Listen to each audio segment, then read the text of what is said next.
Doctor है और Canada में है। दूसरा बेटा सीए है रोहित, जो चंडीगढ़ में है। पूरा परिवार खूब ठाकुर जी की कृपा से पढ़ा लिखा, अव्वल आगे बढ़ने वाला। तो हमने आशीष जी से पूछा कि ये बताओ कि फिर ये कथा किसके लिए करा रहे हैं, तो क्या अपने माता पिता क्यों करा रहे हैं? कथा इतने दिन को मिल कैसे गई? नहीं गुरुजी, कथा पुरानी है, पर बीच में गड़बड़ हो रही थी, कथा इनको नहीं मिल पा रही थी, तो इन्होंने फिर पशुपति नाथ का व्रत किया, केवल कथा को पाने के लिए, किसी दूसरी चीज के लिए नहीं।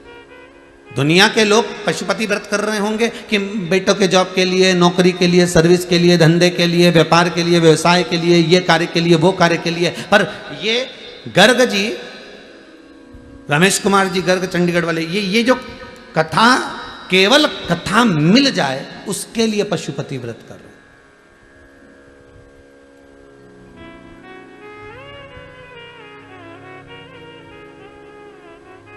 और देखिए कैलाश मानसरोवर की इन्होंने यात्रा करी तो भी वहां विनती करके आए, एक बार बस बाबा कृपा करना, एक बार कृपा ऐसी हो जाए कि बस शिव महापुराण की कथा का रस तत्व मिल जाए। कुछ मांगना नहीं है, मांगा किसको है? परमात्मा को। मांगा किसको है? केवल परमात्मा को। और वो परमात्मा का चरणारविंद का अगर सुख मिल गया तो जीवन में कोई दूसरे सुख की जरूरत ही नहीं। मिलता है सच्चा सुख केवल भोलेनाथ तुम्हारे चरणों में, शंभुनाथ तुम्हारे चरणों में। वो जीवन का सुख मिल जाए बस, बहुत उतना। वो सुख सर्वप्रथम।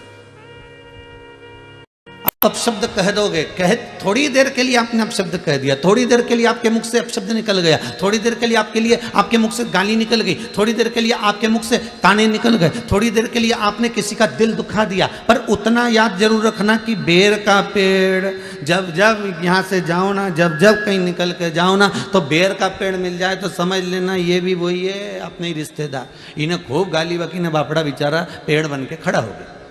जब तुम इमली का पेड़ देखो तो तुम्हारे मुख पे आ जाना चाहिए ये इमली का पेड़ नहीं, ये कोई बेचारा है जिसने खूब गाली बकी ने इमली का पेड़ बन गया। जब तुम खजूर का पेड़ देखो तो समझ जाना इसने खूब गाली, जब तुम जामुन का पेड़ देखो तो समझ जाना इसने खूब गाली बकी। अर्थात इसको पत्थर जो मिल रहे हैं ये उसी के फल मिल रहे हैं जो इसने करा है।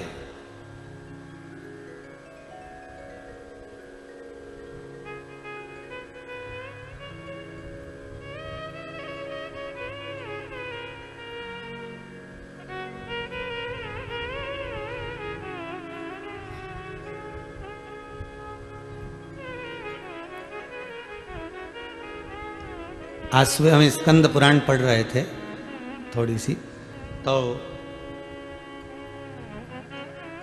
उसमें बंटी जी परिहार ने एक प्रश्न किया है, गुरुदेव आप हमेशा कहते हो कि वृक्ष की योनि ये है, उसकी योनि ये है, ये जो गन्ना लगता है ना, शुगर, गन्ना जिसकी शुगर बनती है, शक्कर बनती है, ये गन्ना भी तो पेड़ पौधे में आता है, तो फिर ये योनि कैसी है?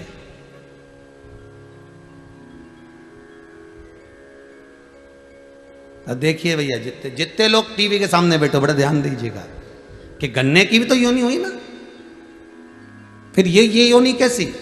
आपने दुर्वा की कही, आपने तुलसी की कही, आपने बड़ की कही, आपने पीपल की कही, सब कुछ।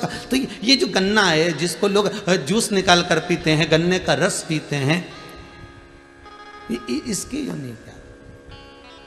इसका भी वर्णन मिलेगा भविष्य पुराण में। स्मरण करिएगा थोड़ा सा, जहाँ नरकों का कथन लिखा है उसमें आपको मिल जाएगा। ये जो गन्ना है ये कोई साधारण नहीं है। ये कौन सी योनि है? तो कहा जो व्यक्ति किसी साधारण व्यक्ति को, साधारण व्यक्ति को, कई लोग होते हैं भैया हमको जरा 1000 रुपए की जरूरत है, दोगे क्या? अब दोस्त है, बहुत प्रेमी, बहुत स्नेही, जरा 50,000 दोगे क्या, हमको जरूरत है। जरा 15,000 दोगे क्या, हमको जरूरत है। बस मैं लौटा दूंगा। और प्रेम में रिश्तेदारी बनाकर, नातेदारी बनाकर, कुटुंब बनाकर, अपना प्रेमी बनाकर, अपने स्नेही बनाकर, अपने सगे बनकर, अपने प्रेम की वाणी में जोड़कर, इतने मीठे मीठे बोलकर, इतने मीठे बोलकर उससे थोड़ा थोड़ा पैसा निकाल लिया, चुरा लिया, ले लिया। अब लेकर रख तो लिया पर दे नहीं पा रहे हो। बस वही व्यक्ति की योनि जो 20 लाख योनि वृक्ष की है, उसमें गन्ने की योनि उसी की बनती है। जैसे तूने मीठा बनकर उससे निछोड़ा था, अपने पास रख लिया, तू भी मीठा बनकर ऐसे ही निचोड़ा जाएगा। और गन्ने को इतना मीठा बना दिया, इतना मीठा बना दिया कि वो गन्ने की रस वाले की दुकान पे गया ने उसको वो मशीन में फिर दिया गया ने सारा रस निचोड़ा गया, सारा रस निचोड़ लिया। अभी भी नहीं छोड़ा उसको, क्योंकि इसने उसको नहीं छोड़ा था तो इसको डबल से पलटाया। तुम देखना गन्ने का रस निकल लीजिए, इसके डबल से पलटाया, फिर दिया मशीन के अंदर और फिर दिया, फिर रस निचोड़ा। तो की बात तो जितने लोग गन्ने का गिलास ले लेके खड़े थे तो आप सोच रहे थे इसमें बचा ही नहीं कुछ भी, पर गन्ने के रस वाले का संबंध, इन्हें फिर पलटा, इन्हें फिर दिया धर के और फिर रस निकाला। अब की बार तो जितने लोग खड़े थे अब इसमें तो रस ही नहीं बचा रहा, पूरा की पूरा ही निकाल लिया। परंतु गन्ना का रस वाला उसमें फिर 2-4 मरोड़ा और अब की बार इसमें और मिर्ची लगे, क्योंकि इसने उसका धन खाया था इसलिए बीच में नींबू फंसा दिया। ले बीच में नींबू फंसाए और फिर दिया मशीन के अंदर, फिर रस निकला। अभी भी रह गया तो क्या भी रुक जा, पुदीना और डालू रुक। और फिर इसने निचोड़ा, फिर दमदारी से फिर उसको चोर बत्ती करी और फिर उसमें पुदीना डाल दिया, ले फिर दिया धर धर के, कहीं नहीं बचा। ऐसा हो गया बेचारा, छिलका छिलका अलग अलग हो गया। फिर उठा के उसने ठेले के, जितने सुन रहे हो आस्था पे बोलो तो, फिर ठेले के नीचे डाल दिया, उसको डस्टबिन में पटक दिया, कचरे में डाल दिया। अब उनमें इतना रस नहीं बचा कि मक्खी भी कुछ खा सके, इतना ही नहीं बचा। फिर भी मक्खी ने सोचा थोड़ा बहुत पड़ा हो तो अपन ही निपटा लो।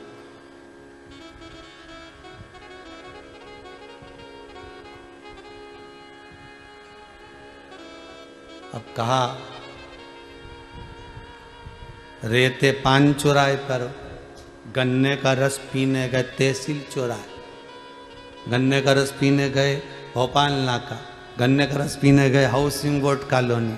तो सोचा अपन रहते तो वहाँ थे, फिर गन्ने का रस वहाँ क्यों पिया, मतलब वो जिसने खाया था उसी एरिया का था, उसी क्षेत्र का था। तो हिसाब बराबर करना है ना, तो उसने तुम्हारा खाया तुम उसको निपटा जा, पिला दिया भगवान के ले जा। और जिसका खाया था तो उसने चीटी बनकर निचोड़ा, अभी भी नीचे एक फालतू नहीं पड़ा है वो। जिसका खाया उसने चीटी बनकर निचोड़ा, नहीं छोड़ी 8 दिन तक 7 दिन तक, मक्खी बनकर निचोड़ा, चींटा बनकर निचोड़ा, उसने सब तरह से निचोड़ लिया। अब तो वो गन्ने का छिलका भी कह रहा भगवान अगली बार किसी का रुपया नहीं खाऊंगा, सबका देख के आऊंगा, नहीं तो फिर निचोड़ा जाऊंगा। ऐसा काम मत करना, भोगना तो।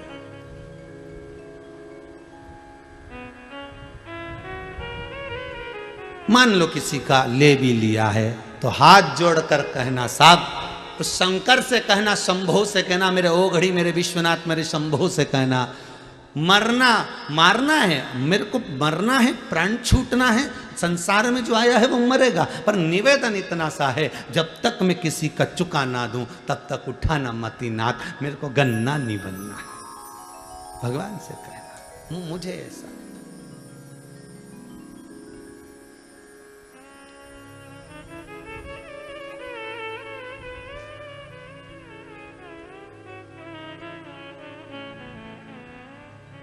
हमारे कर्म का भोग हमको भोगना है महाराज,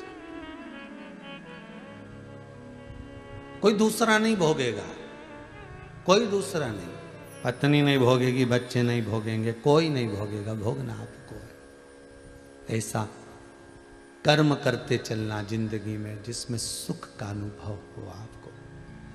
ये दिल, ये हृदय, ये चित्त, ये वृत्ति बड़ी आनंदित हो आपकी, आपको बड़ा सुकून मिले, आपको बड़ा आनंद मिले, ऐसी जिंदगी जीना। ऐसा जीवन।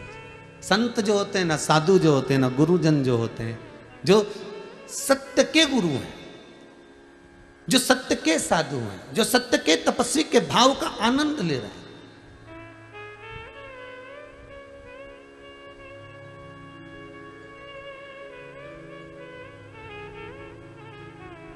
जो सतगुरु होता है वो होता ही अलमस्त, उसको किसी से मतलब नहीं होता साहब, वो अपनी जिंदगी मस्त जीता। इसलिए गुरुजन कहते हैं भगवान के चरणारविंद के रसास्वादन के बिना कोई सुख नहीं है, भगवान की कथा के बिना कोई आनंद नहीं है, भगवान के चरणारविंद के बिना कोई रसास्वादन नहीं है। दुनिया का सर्वाधिक सुख की अनुभूति अगर कहीं होती है तो वो परमात्मा के चरण के, इसके सिवा मिलता है सच्चा सुख केवल भोलेनाथ तुम्हारे चरणों में, शंभुनाथ तुम्हारे चरणों में। यह विनती है पल पल छिन छिन रहे ध्यान तुम्हारे चरणों में, रहे ध्यान तुम्हारे चरणों।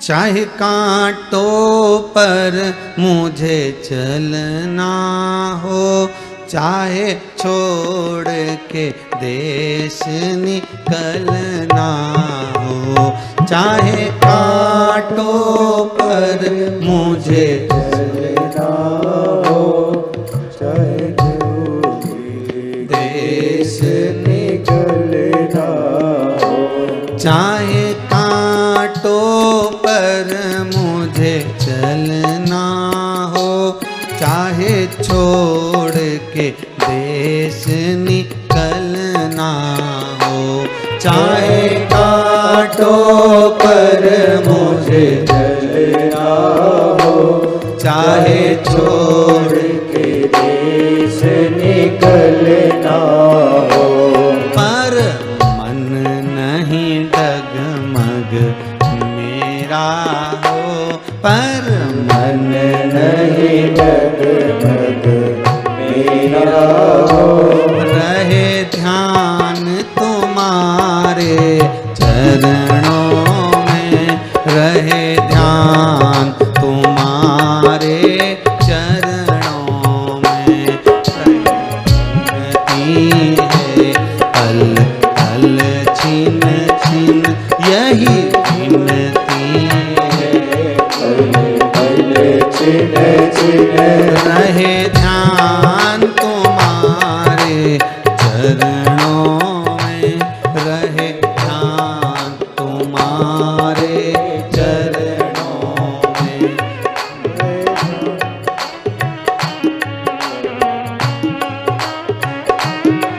कहो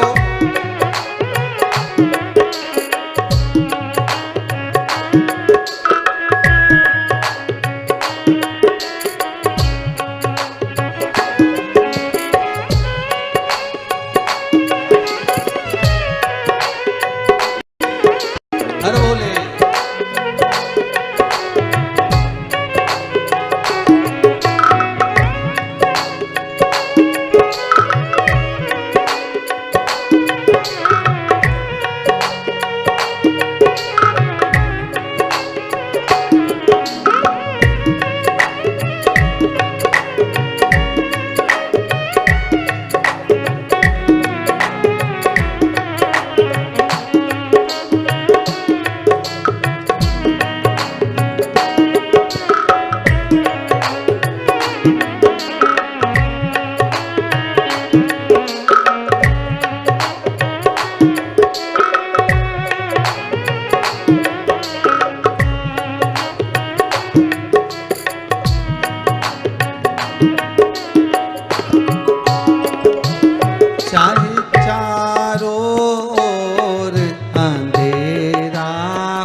मुझको घेरा हो, चाहे चारों ओर अंधेरा हो, चाहे मौत ने मुझको घेरा हो।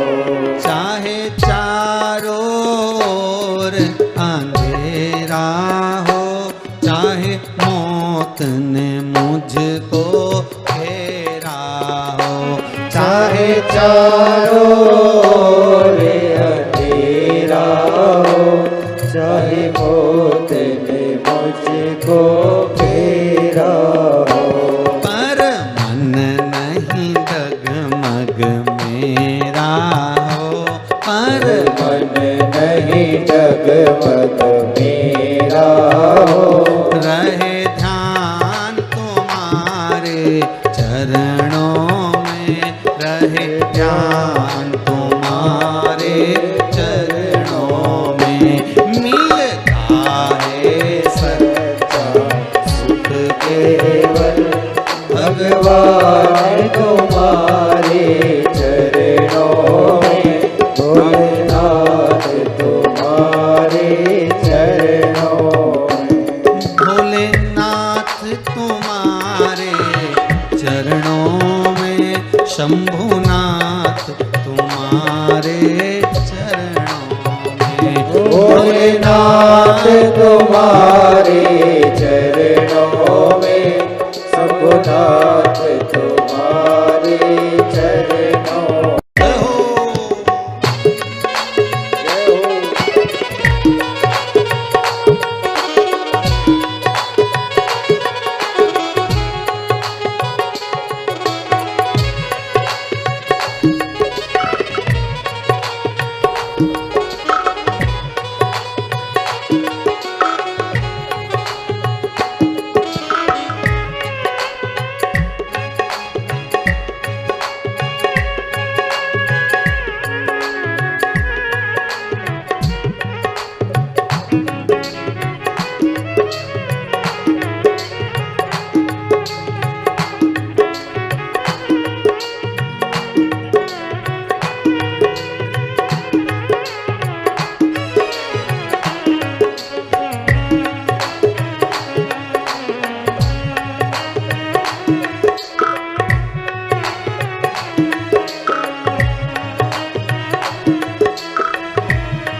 भोले हर भोले।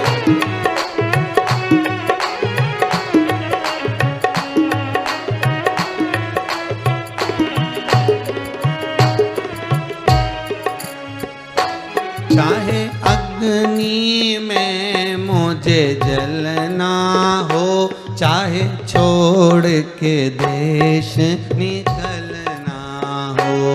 चाहे अग्नि में मुझे जलना हो, चाहे छोड़ के देश निकलना हो। चाहे अग्नि में मुझे जलना हो, चाहे छोड़ के देश निकलना हो। चाहे अग्नि में मुझे जलना हो, चाहे छोड़ के देश निकलना हो। पर मन नहीं डगमग मेरा हो, पर मन नहीं डगमग मेरा हो।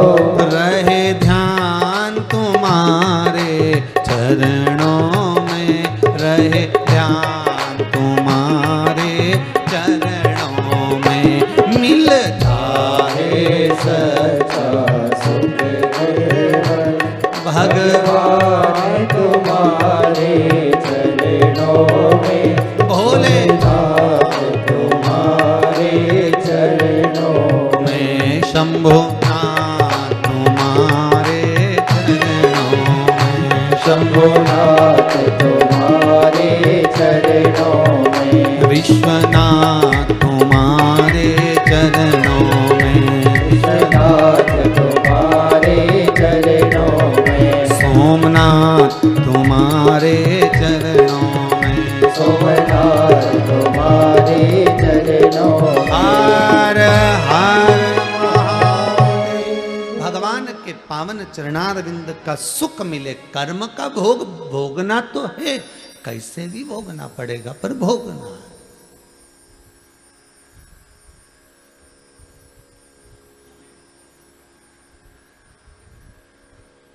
एक वृक्ष को कभी भी उसके पत्ती के नाम से नहीं जानते। जानते हैं क्या? जानेंगे तो क्या कहेंगे साहब, ये फूल के नाम से, ये चंपा का फूल का पौधा है, ये मोगरे का पौधा है, ये चमेली का है, या नाम से जानेंगे उसके फल से, ये संतरे का है, नींबू का है, आंवले का है। किसके नाम से जाना? उसके फल के नाम। या तो जाना फल के नाम से, या जाना उसके फूल के नाम से। फल हो, फूल हो, उसके नाम से उसको पहचान जाते। किसी पौधे को पत्ती के नाम से नहीं पहचानते कि ये इसकी पत्ती है, इससे। फल और फूल के नाम से। उसी तरह संसार में आप कैसा भी कर्म कर, जैसा भी आप बोल रहे हो, चाल रहे हो, व्यवहार रख रहे हो, उससे कोई फर्क नहीं पड़ता। संसार में यदि आपको लोग जानेंगे तो आपके कर्म से जानेंगे। पहले कथा में कहा था, व्यक्ति बनना सरल है, पर व्यक्तित्ववान बनना कठिन है।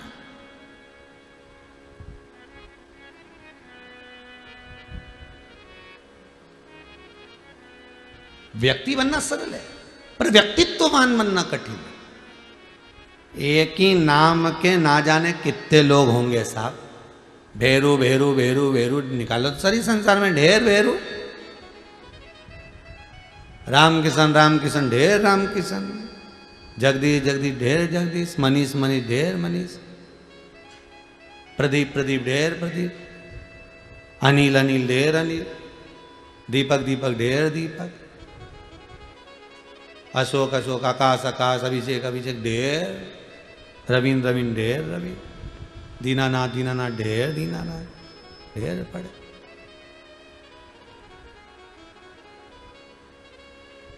अब मालूम पड़े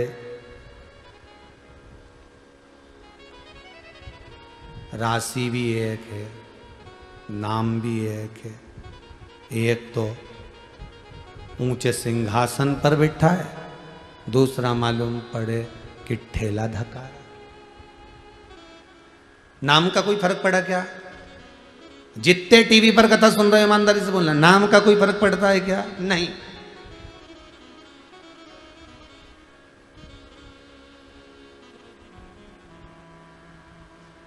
फिर वो वाली कथा आ गई। एक पत्नी के पति का नाम था ठनठन पाल। अब वो पत्नी से हमेशा जितने भी सोसाइटी में लोग रहते थे ना, कॉलोनी में, सब कहते थे मिसेस ठनठन पाल। अब उसको बहुत गुस्सा आता था कि मेरे पति का नाम ये ठनठन पाल, बहुत बुरा लगता मुझे। जब देखो, जब जो भी बोले ना, मिसेस ठनठन पाल आई है, मिसेस ठनठन पाल आई है, तो उनका नाम ठनठन पाल, तो वो बड़ा बुरा लगता उनको, ये तो बड़ा बुरा। तो उसने अपने पति से कह दिया, सुनो जी, मेरे को तुम्हारा नाम बहुत बुरा लगता है, इसलिए कुछ भी हो जाए मैं 15 दिन के अंदर तुम्हारा नाम बदल दूंगा। चाहे कुछ भी हो, 15 दिन में मैं तुम्हारा नाम चेंज कर दूंगी। आओ कर दो। पति को क्या करना, जो होगा अब जो चल रहा है वो तो चलता रहेगा, तू घर में कुछ भी बोल, ठीक है। अब उसने नाम चेंज करने का सोचा।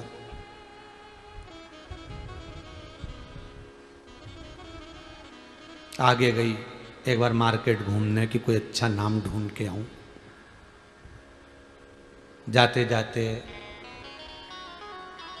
उसने एक बुढ़िया को देखा, झाड़ू लगा रही थी, कचरा बीन रही थी सुबह सुबह। पूछ लिया, तुम्हारा नाम क्या है? लक्ष्मी। इसके मन में आया, बताओ गजब, बहुत बढ़िया। और आगे गई,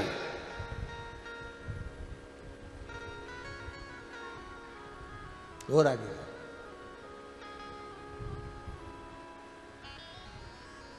एक व्यक्ति भीख मांग रहा था, उससे पूछा तुम्हारा नाम क्या है?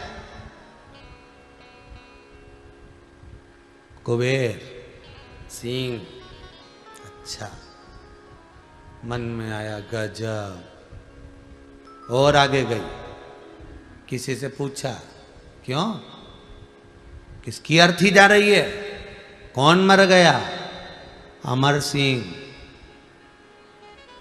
मर गया।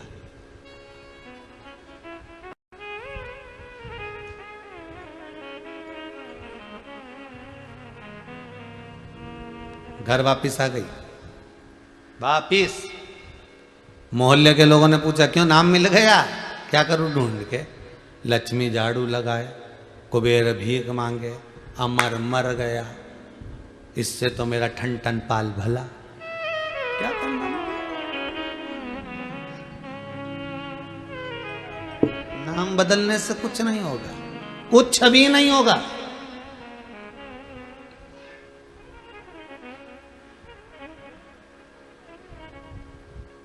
चाहे गूगल पर सर्च कर लो, चाहे नामावली में सर्च कर लो, मेरे बच्चा होने वाला, लड़का होने वाला, उसका नाम क्या रखूंगे, ये नाम रखो, लड़की का नाम ये क्या होगा, इससे इसका मतलब ये है कि लक्ष्मी, इसका मतलब ये है कि हनुमान, इसका मतलब ये है कि ये राम। तुम रखो, नाम रखने से कुछ नहीं होगा। एक नाम के ढेर पड़े हैं, थोड़ा सा कर्म अच्छा होना चाहिए। नाम कुछ नहीं कर पाता, कर्म सब कुछ कर जाता है।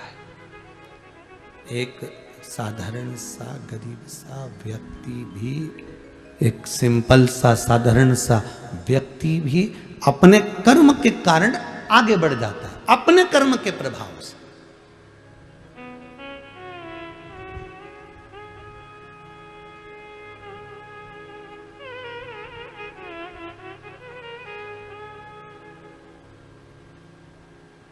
कई कई लोग कहते हैं महाराज ये हमारे यहाँ का बच्चा बहुत जिद्दी है, बहुत जिद्दी, इतना उपद्रव करता है, इतना, हम तो नाम रखकर परेशान हो गए, इसका ये नाम रख दिया जब से परेशान हो गया। क्या नाम रख के परेशान हो गए, नाम से कुछ नहीं होता। जितपन तुम दे रहे हो, चिड़चिड़ापन तुम दे रहे हो, और नाम को बदनाम कर रहे हो, नाम से मतलब। यहां तो कर्म कर चलो, कर्म। और बहुत अच्छे से जान लेना, बहुत अच्छे से समझ लेना, पत्ती से नहीं पहचाना जाता कि वृक्ष कौन सा है, पत्ती का नाम लेकर नहीं पुकारा जाता कि इस पत्ती का पेड़, हमें कहना पड़ता है इस फूल का वृक्ष है, चंपा का, चमेली का, मोगरे का, गेंदा का।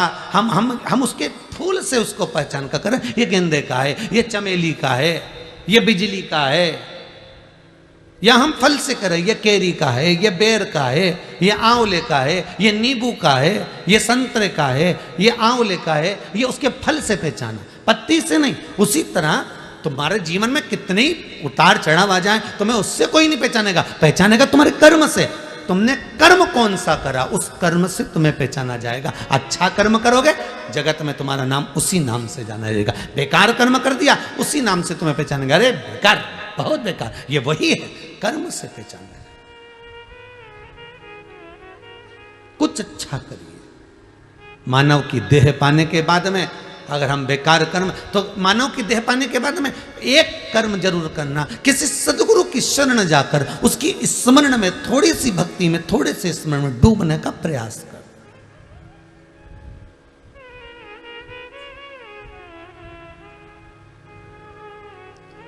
जब कथा विराम हुई इससे पहले वाली ऑस्ट्रेलिया वालों की, उसमें हमने कहा था कि इसके बाद वाली जो कथा है गुरु पूर्णिमा के नज़दीक में है, इसलिए इस कथा में गुरु चरित्रों का वर्णन करेंगे। तो एक व्यक्ति ने लिखकर भेजा व्हाट्सएप पर कि महाराज जी गुरु का होना क्यों जरूरी है, कारण क्या है। तो सीधी सीधी बात है, बादाम का छिलका ऐसे निकल ही नहीं सकता, निकाल के बता दो। बादाम के अंदर की गिरी को चोट नहीं लगना चाहिए और छिलका निकल जाना चाहिए, घिसना भी नहीं है, परेशान भी नहीं करना, छीलना भी नहीं है, और छिलका निकल जाना चाहिए। तो क्या करोगे, उस बादाम को थोड़ी देर पानी में डुबक दो। क्या करना है, उस बादाम को पानी में पटक दो। बादाम जितनी देर पानी में, थोड़ी देर भी अगर पड़ गई, बादाम थोड़ी देर भी पानी में पड़ी रही, धीरे धीरे उसको हाथ में लोगे और मलोगे और छिलका निकल जाएगा। अब ना अंदर गिरी का कुछ बिगड़ा, ना किसी चीज का बिगड़ा, ना उसमें चोट लगी, ना कुछ खरोच आई, बस छिलका निकल गया। उसी तरह जैसे बादाम को पानी में पटोक कर रख